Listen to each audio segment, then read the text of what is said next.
नमस्कार, मणिगुरु की इस खास पेशकश में आप सभी का स्वागत है। मैं हूं स्वाति रायना। त्योहारों में खुशी, शॉपिंग और सेलिब्रेशन सब जरूरी है, लेकिन इन खुशियों के बीच अक्सर बजट बिगड़ जाता है। फेस्टिव ऑफर्स, डिस्काउंट और जीरो कॉस्ट ईएमआई जैसे लुभावने ऑफर्स आपके खर्च को और बढ़ा देते हैं।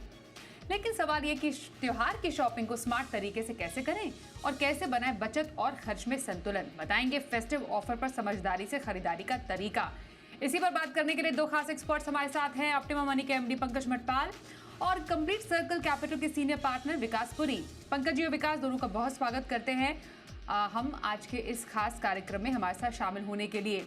अब त्योहारी सीजन में अब लोग ज़्यादा से ज़्यादा एंजॉय करें, जीएसटी कट्स का को एंजॉय करें, उसका फ़ायदा उठाएं। जो टैक्स में बचत हुई उसको भी, वो भी एक डबल वैमी है उनके लिए, डबल बोनस है। तो बहुत सारी खुशियाँ इस त्योहारी सीज़न है। पंकज जी, तो इसका फ़ायदा इस त्योहार सीज़न में कैसे उठा सकते हैं तमाम लोग, जो कि जिन्होंने इस बार सोच लिया है कि इस बार का जो त्योहार है वो बम्पर और शानदार होने वाला है। स्वाति जी नमस्कार, विकास जी नमस्कार।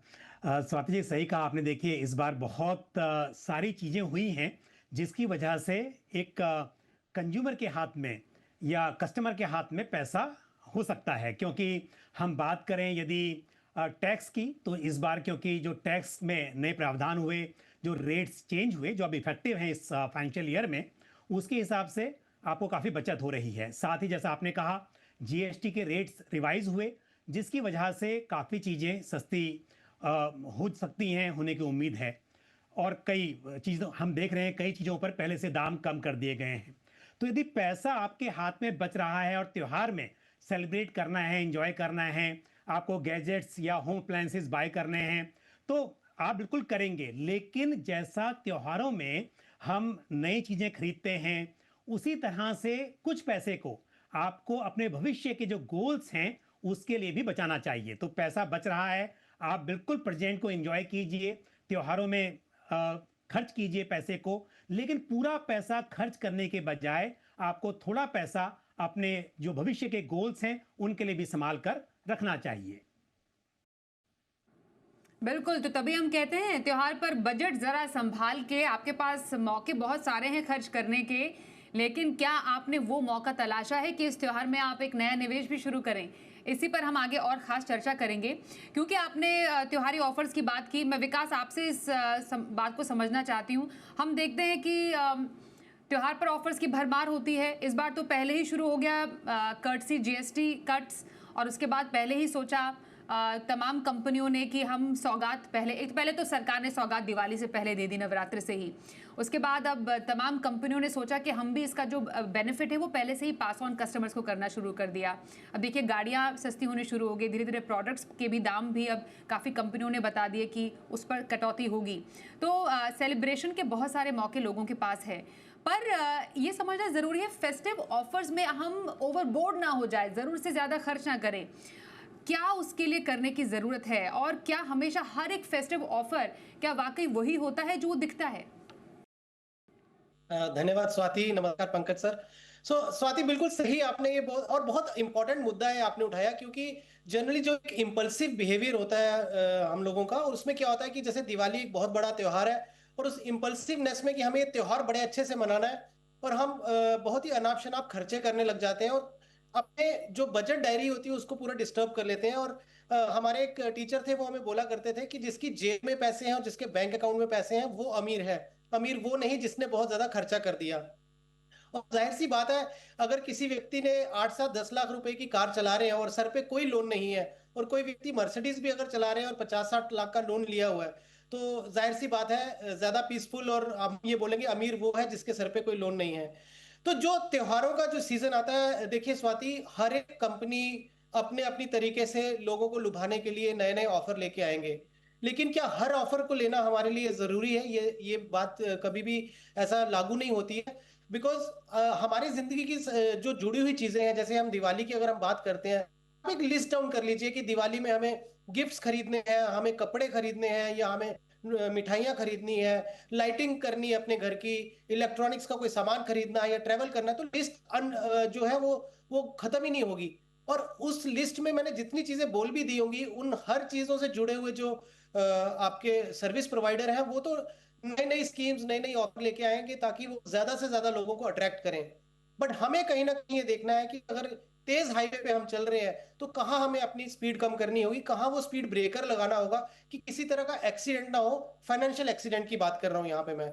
तो ये जानना बहुत जरूरी है कि जब मैं खर्चे करने जा रहा हूं इस दिवाली पे, मुझे लगता है कि बेस्ट तरीका ये है कि आप लिस्ट डाउन करिए कि आपके खर्चे किस किस चीजों में होंगे और कहाँ मैं कम से कम करूं। हम ये नहीं कर रहे हैं कि आप मिठाई ना खरीदिए या लाइट्स ना लगवाइए, लेकिन हाँ, अपने बजट में रहते हुए कितनी लाइट्स लगवानी है, कितनी मिठाइयाँ खरीदनी है, कितने कपड़े खरीदने हैं, उसकी लिमिट को तय करना बहुत जरूरी है।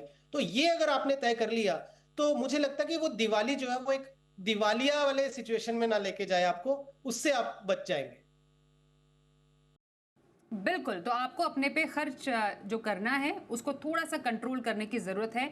अपनी इच्छाओं को दबाना नहीं है, पर डेफ़िनेटली जो ज़रूरतें हैं उसको भी पूरा करने की नीड है इस टाइम पर।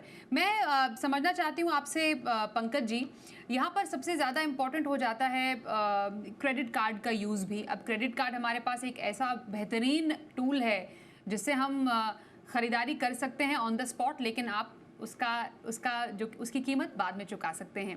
पर आम तौर पर ऐसे मौक़ों पर क्रेडिट कार्ड से जो ख़रीदारी होती है वो कंट्रोल से कई बार थोड़ी बाहर हो जाती है, क्योंकि हमें चाहिए बहुत सी चीज़ें त्योहार के टाइम पर, इच्छाएं भी पूरी करनी है और इस टाइम पे ऑफ़र भी ऐसे होते हैं कि आप उसको रेजिस्ट नहीं कर सकते।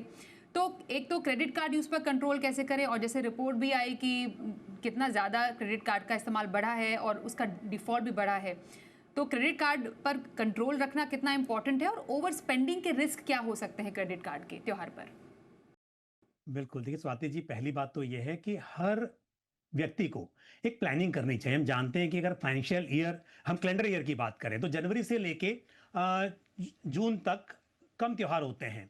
लेकिन एक बार रक्षाबंधन से शुरुआत होती है और उसके बाद गणेश चतुर्थी और उसके बाद में फिर नवरात्रि, दिवाली, क्रिसमस, ये सब त्योहार स्टार्ट हो जाते हैं। तो पहली बात तो ये है कि आपको प्लानिंग करनी चाहिए ताकि आप शुरुआत से ही प्लानिंग करके चलें, आपके पास इस वक्त के लिए पैसा हो जब आपको ज़्यादा त्योहार मनाने हैं। दूसरी बात यह है कि यदि प्लानिंग नहीं भी की है, हम कह रहे हैं कि इस बार क्योंकि इन्फ्लेशन भी कम है, इंटरेस्ट रेट भी कम है और जीएसटी और इनकम टैक्स के रेट रिवाइज हुए हैं, आपके हाथ में पैसा है। लेकिन कई बार होता यह है कि ये जो बाय नाउ पे लेटर और क्रेडिट कार्ड पे आपके पास चॉइस है कि आप इस वक्त पर खर्च कर लें, बाद में पेमेंट करना है, और इस चक्कर में जब आप देखते हैं कि सेल लगी हुई है जहां पर आपको दिखाई दे रहा है कि 50% डिस्काउंट या उससे ज्यादा डिस्काउंट, तो आप कई बार जिन चीजों की जरूरत नहीं होती है उन्हें भी खरीद लें। तो जैसा विकास कह रहे थे अभी कि पहली बात तो यह है कि समझिए कि आपको जरूरत किस चीज की है, उसकी लिस्ट बनाइए। ये नहीं है कि आप खरीदने गए वहां पर एक कोई सामान और साथ में आप 2-3 सामान और भी खरीद लें, ऐसा नहीं होना चाहिए। तो ये बहुत जरूरी है। दूसरी बात जो अभी आप कह रही थी कि जो लोग, देखा जा रहा है कि लोन के जाल में फंसते जा रहे हैं। स्वाति जी, आपको याद होगा, हमने पहले भी शो किया हुआ है इस पर कि एक लास्ट ईयर सरल क्रेडिट करके जो एक फिनटेक कंपनी, उन्होंने एक सर्वे किया था और उसके बाद और भी सर्वे हुए जहां पाया गया कि 67% इंडियंस ने लोन लिया हुआ है और उसमें से 53% तो ऐसे यंग लोग हैं जिनकी एज अभी 30 इयर्स की भी नहीं हुई है। यानी कि यंग लोग भी बहुत लोन ले रहे हैं। और उसके अलावा एक ये भी पाया गया था कि 5 से 10% उनमें से ऐसे लोग हैं जो कि डेट ट्रैप में फंस चुके हैं, यानी कि वो ऐसे प्रोफाइल है शायद वो लोन को वापस भी नहीं कर पाए। तो इससे ये समझ में आता है कि ये लोन का जो आसानी से मिलना शुरू हो गया है, क्रेडिट कार्ड के जरिए आप खर्च कर सकते हैं, लेकिन कहीं ना कहीं ये चीज आपको डेट ट्रैप में लेकर जा सकती है। और फिर हम यदि क्रेडिट कार्ड की बात करें तो यदि आप टाइम पर भुगतान नहीं करते हैं, ड्यू डेट पे पेमेंट नहीं करते हैं, तो डिपेंड करता है कौन सा क्रेडिट कार्ड आपके पास में है। लेकिन कई बार उसका जो रेट ऑफ इंटरेस्ट होता है 30%, 40%, और कुछ केसेस में तो 50% जो इफेक्टिव रेट होता है सालाना, वो 50% तक भी आता है। तो इसके लिए जितना आप खर्च कर सकते हैं और उसको टाइम पर पे कर सकते हैं, उतना ही खर्च करें। दूसरी बात, एक कार्ड का पेमेंट करने के लिए दूसरे कार्ड से उसको रोल ओवर करना या उसको क्रेडिट ट्रांसफर, उसको ट्रांसफर करना जो आउटस्टैंडिंग है, ये और भी गलत है। तो अपना बजट बनाएं, जितना आप अफोर्ड कर सकते हैं उतना ही खरीदें, और जिस चीज की जरूरत आपको नहीं है उसे तो आप बिल्कुल भी ना खरीदें। पर इस जरूरत को चाहत से या फिर चाहत से जरूरत को अलग कैसे किया जाए, ये जो डिफरेंशिएशन है करना कितना जरूरी है? विकास जरा बताइए, हमारी जो वांट्स होती है, हमारी जो नीड्स होती है, कई बार उसमें एक बहुत ही थिन लाइन होती है जिसको हम नहीं समझ पाते हैं। तो खास तौर पर त्योहार के समय में अपनी चाहतों को जरूरत से अलग करना कितना जरूरी है, और हमारी लाइफ की चाहतें क्या है और जरूरतें क्या है, इसको कैसे डिफाइन करें? देखिए स्वाति, पंकज सर ने एक बड़ा इंटरेस्टिंग एस्पेक्ट दिया अभी कि जून के बाद वाला जो हिस्सा है वो जनरली आपकी वांट्स वाली चीजों में आ जाता है, जैसे खूब सारे त्योहारों का इन्होंने नाम दिया। और अगर आप फर्स्ट हिस्से में देखें तो वहां पर जो हमारी जो नीड्स हैं उसमें बहुत सारी हमारी पेमेंट्स आती हैं, जैसे इंश्योरेंस प्रीमियम देना होता है, कार का इंश्योरेंस देना है, बच्चों की स्कूल फीस होती है जो आप न्यू फाइनेंशियल ईयर में आती है, उसके अलावा आप टैक्स लाइबिलिटीज आती हैं। तो यहां आप देखिए कि डिमार्केशन करना बहुत जरूरी है कि हमारी नीड्स क्या है। नीड्स वो हो गई जिसको आप अवॉइड नहीं कर सकते। So for example emergency fund आपकी नीड है कि कल को कुछ ना कुछ अगर ऐसी सिचुएशन बन जाए कि 3 4 6 महीने के लिए आपका कैश इनफ्लो नहीं आ रहा है या आप जॉब नहीं कर पा रहे हैं किसी भी वजह से, तो आपके पास एक इमरजेंसी फंड हो, तो ये आपकी नीड है, ये होना ही चाहिए आपके यहाँ पे। दूसरा क्या हो गया, रिटायरमेंट के लिए जो आपको सेविंग करनी है, आपके सिप चल रहे हैं, उसमें आप कॉम्प्रोमाइज नहीं कर सकते कि मैं ये अपनी सिप्स को बंद कर दूं, बिकॉज अल्टीमेटली यही आपका जो सहारा है इन ऑड डेज में या जब भी आपको जरूरत पड़ती है। हेल्थ केयर की कवरेज चाहिए तो उसका प्रीमियम हमें देना है, तो वो भी हमारी नीड है, इसको हम अवॉइड नहीं कर सकते। हमें किसी तरह का अगर डेट रीपेमेंट करनी है, जैसे मान लीजिए हाउसिंग लोन लिया है, तो हम ये नहीं कह सकते कि चलिए 2 महीने दे देते हैं, 3 महीने नहीं देंगे। तो आपको ये भी ध्यान में रखना है कि उसमें सिबिल का भी प्रॉब्लम आता है, तो वो भी आप अवॉइड नहीं कर सकते। अब बच्चों की एजुकेशन हो गई, वो भी आप ये नहीं कर सकते कि मैं डिले कर दूं कि बच्चे के 12th के एग्जाम है तो मैं बोल दूंगा ठीक है 2 साल बाद दे दीजिए, तो वो हो नहीं सकता। तो ये ऐसी चीजें हैं जो आपकी नीड के अंदर आती हैं, तो ये डिफाइन करना बहुत जरूरी है। वांट्स आपकी क्या होगी कि ठीक है आपने जब इतनी मेहनत से आप पैसा कमा रहे हैं तो कुछ खर्चा आपको जरूर करना चाहिए, जैसे आपने कोई वेकेशन करनी है या कोई आपको थोड़ा लग्जरी करनी है अपने लाइफ में, गाड़ी को अपग्रेड लेके हो जाए या घर को अपग्रेड लेके हो जाए, या किसी तरह का आप चाहते हैं कि लग्जरी आइटम्स अपने लाइफ में इंट्रोड्यूस की जाए मोबाइल फोन्स को लेके। और उसके अलावा जैसे आप कुछ बहुत ही एक्सटेंसिवली ट्रैवल करने लग जाते हैं कि I want to explore the world, but उस वर्ल्ड को एक्सप्लोर करने के लिए क्या आपने उतनी पूंजी जमा कर ली है कि ताकि अगर आपके इनफ्लोज और आउटफ्लोज में अगर मिसमैच होने लग जाए तो आपकी जो सेविंग्स हैं वो उसको कवर अप कर लें। तो ये वांट्स जो ऐसी चीजें होती है जो हम थोड़ी सी डिले कर सकते हैं, और वो वांट्स आपको तब उसके ऊपर स्पेंड करना चाहिए जब आपके पास उतना इन्वेस्टमेंट कॉर्पस या आपके मंथली कैश फ्लोज इस तरीके से हो कि उसके लिए भी आपने बजटिंग की हुई है और उसके लिए भी आप एक पैसा जमा करें जो आपको मालूम है कि ये साल के बाद में मेरे को खर्चा करना है। मैंने एक लिक्विड या अल्ट्रा शॉर्ट टर्म फंड में सिप चला दी है, वो सिप मेरी 10,000 रुपये महीना जाती है, 1,20,000 रुपया मेरा साल के एंड में जमा हो जाएगा। वहां से मैं 2 ट्रिप भी कर लूंगा, वहां से मैं 1 2 चीज जो होगी अपनी लग्जरी की ऐड कर लूंगा। लेकिन जो आपकी नीड्स हैं उसको आप बदल नहीं सकते हो, उसको आपको घर के अगर बिजली के बिल पे करने हैं, ईएमआईज देनी है, तो ये आप चेंज नहीं कर सकते, वो आपकी नीड्स हो गई। तो यहां डिफाइन करना बहुत जरूरी है। और जो मैं हमेशा बोलता ही हूं कि जब तक आप अपनी डायरी पे या कहीं पे लिखेंगे नहीं, ऑल्दो हम डिजिटल वर्ल्ड में रहते हैं, डिजिटल चीजों को पुश करते हैं, बट ये एक छोटी एक्सरसाइज बहुत हेल्प करती है। मैंने बहुत सारे अपने जो हमारे क्लाइंट्स हैं उनके साथ ये एक्सरसाइज किया है and they are really happy कि उसका एक अलग असर होता है कि जब आप पेन और पेपर से लिखते हैं तो आपको दिखता है कि मेरा कहाँ पैसा खर्च हो रहा है। फिर ये रियलाइज होता है कि मैंने तो ओटीटी के इतने सब्सक्रिप्शन ले रखे हैं, मेरी फैमिली में 3 लोगों ने और ले रखे हैं, तो हम क्यों लेके बैठे हैं इसको। तो छोटी छोटी जो हाइजीन होती है उसको अगर आप करेंगे तो आपको सामने दिख जाएगा कि मेरी जो नीड्स हैं वो अलग हैं, वांट्स अलग हैं, और मुझे किस तरीके से इसको डिफाइन करना है और किस तरीके से मुझे इसको आगे लेके जाना है। बिल्कुल, तो अपने नीड्स और वांट्स में अंतर को समझना बेहद ज़रूरी है अपनी फाइनेंशियल बजटिंग करने के समय। एक छोटा ब्रेक लेते हैं, ब्रेक के बाद समझेंगे कि इस त्योहार पर आपके लिए कौन से रहने वाले हैं काम के टिप्स, और निवेश की शुरुआत भी तो करनी है, तो कैसे फंड्स में आप करें इस त्योहार निवेश की शुरुआत। बने रहिए हमारे साथ।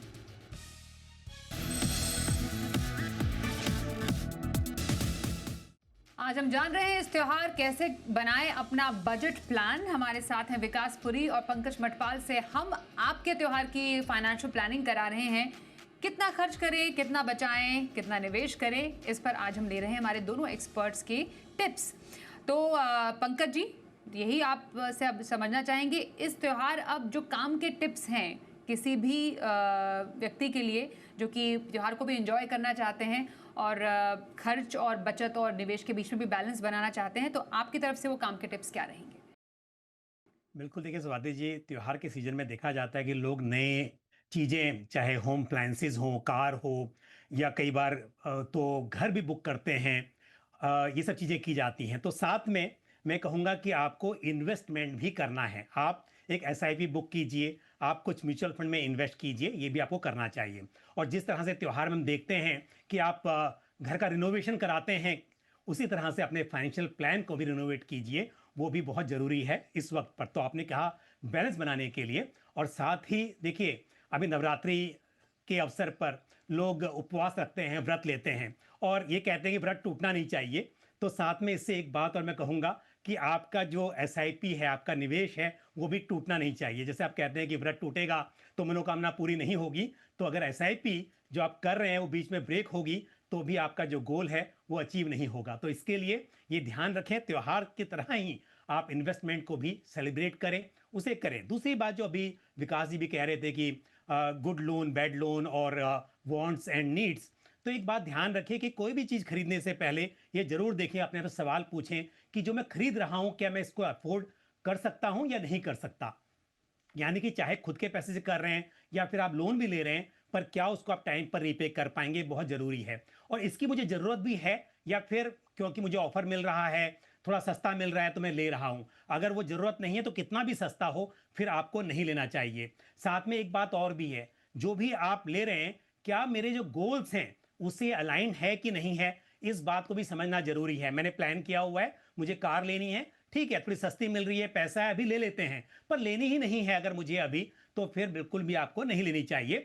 ध्यान रखिए, लाइफ में असली डिस्काउंट वही है जो आपके भविष्य की जो चिंताएं हैं उसे दूर करे। नहीं तो डिस्काउंट देखकर यदि आप कोई चीजें ले रहे हैं और उससे चिंता बढ़ रही है, तो फिर वो चीज मेरे हिसाब से सेलिब्रेशन का पार्ट नहीं हो सकता है। यस स्वाति जी।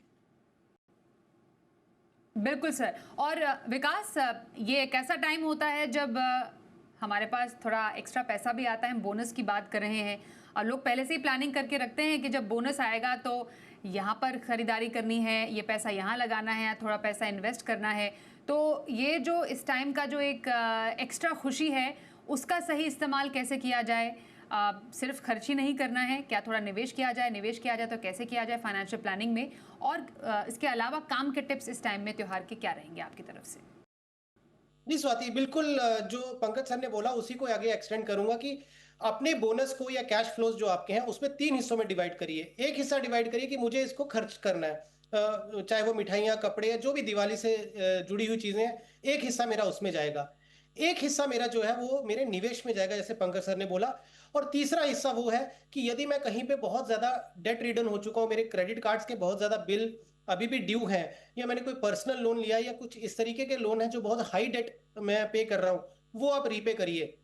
यदि आप निवेश आपको लगता है कि मेरा डेट बहुत ज्यादा है, तो भले ही वो बोनस का वो हिस्सा जो निवेश के लिए हो वो ना भी करके आप डेट रिड्यूस करिए। क्योंकि आपको अपनी, जैसे हम दिवाली की सफाई की बात करते हैं स्वाति, वैसे हमें अपने फाइनेंशियल जो हमारे पूरे एस्पेक्ट्स होते हैं उसकी भी सफाई या हाइजीन को मेंटेन करना बहुत जरूरी है।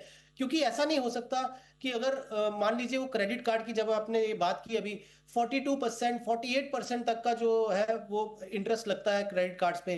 और यदि आप निवेश कर रहे हैं 10-12% की, अगर आप अर्निंग की पोटेंशियल अर्निंग की बात करते हैं, तो बहुत बड़ा मिसमैच है। तो सबसे पहले तो आप उसको रिड्यूस करिए। अब जैसे गुड लोन की बात करते हैं, हाउसिंग लोन वगैरह, वो 8-8.5 पे है।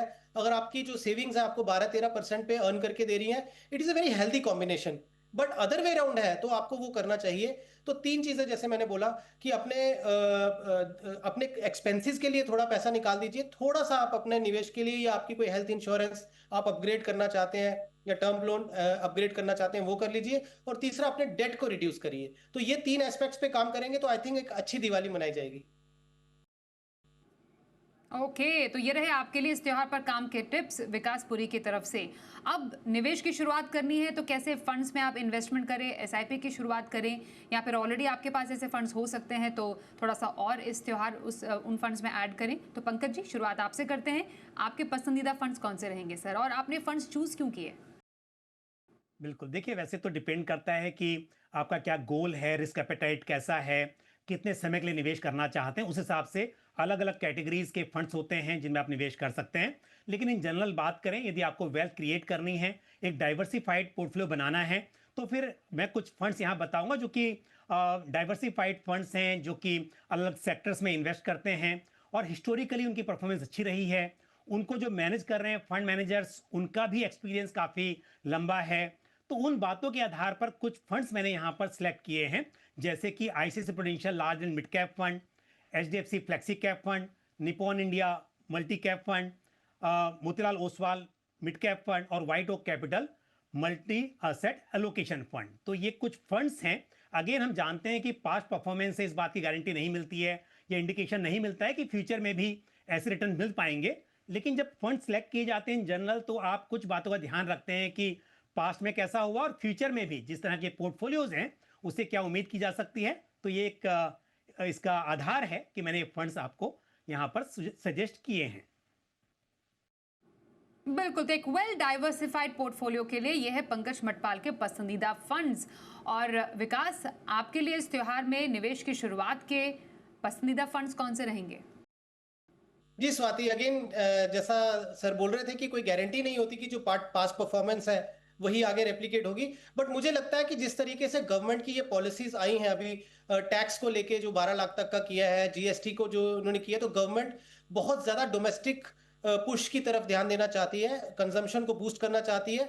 उसको मद्देनजर रखते हुए मुझे लगता है कि अगर कोई व्यक्ति नया पोर्टफोलियो बनाना चाहे या ऑलरेडी उनका पोर्टफोलियो है और थोड़ा उसमें चेंजेस करना चाहे, तो ये 5 फंड हैं, जैसे आईसीआईसीआई प्रू का इंडिया अपॉर्चुनिटीज, एचडीएफसी का flexi cap fund, Mirae asset great consumer fund, Nippon India का small cap fund and Kotak का मिड कैप फंड। तो आइडिया ये है कि आपको स्मॉल कैप सेक्टर में भी एक्सपोजर मिल जाए, मिड कैप सेक्टर में भी एक्सपोजर मिल जाए। जो इंडिया की ग्रोथ स्टोरी है वो आपको आईसीआईसीआई प्रू इंडिया अपॉर्चुनिटीज और मेरे एसेट ग्रेट कंज्यूमर फंड के थ्रू वो मिल जाए। और HDFC flexi cap fund, again एक फ्लेक्सी कैप जो फंड है, इसकी परफॉर्मेंस, इसका जो ट्रैक रिकॉर्ड है बहुत अच्छा है। और again all across the market cap इसमें आपको एक्सपोजर मिल जाता है। तो यदि ये 5 फंड आपके पास है तो लगभग आपको जो मार्केट का यूनिवर्स है उसका एक्सपोजर आपको मिल जाएगा, और बहुत ही बैलेंस्ड अप्रोच के साथ आप अपने इस पोर्टफोलियो को आगे लेके जा सकते हैं। तो ये मेरे 5 फंड थे जो मुझे लगता है कि पोर्टफोलियो में होने चाहिए। तो ये रहे विकासपुरी के पसंदीदा फंड जो कि इस त्योहार आप अपने पोर्टफोलियो में ऐड कर सकते हैं। धन्यवाद करेंगे पंकज जी आपका, विकास आपका भी हमारे साथ इस शो में शामिल होने के लिए और हमारे दर्शकों के त्योहार की फाइनेंशियल प्लानिंग और बजट की प्लानिंग कराने के लिए। मनी गुरु में बस इतना ही, रुकते हैं ब्रेक के लिए। देखते रहिए जी बिजनेस।